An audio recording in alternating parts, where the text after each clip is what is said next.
ముఖ్యమంత్రి గారు మేము అలసిపోయినామండి. మీరు పెట్టే అవమానం, ఈ వ్యవస్థలో మాకు జరిగే అవమానాన్ని, అన్యాయాన్ని చక్కదిద్దే స్థితిలో మీరు లేరు. కారణం ఏమిటో మీరే చెప్పాలి. దీనికి కారణం ఏమిటి? నీ వెనుక గొంతులు దవ్వుతున్నారు నల్లి కుట్లోలు ఎవరు చెప్పమంటవా?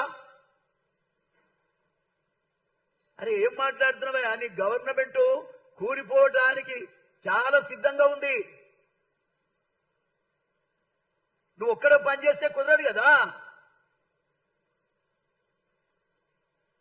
వర్గీకరణకు వ్యతిరేకంగా, వర్గీకరణ అయిన తర్వాత కూడా వ్యతిరేకంగా, దానికి ప్రభుత్వ నిర్ణయానికి వ్యతిరేకంగా మీటింగ్ పెడితే నువ్వు ఏమైనా చేయగలిగావా?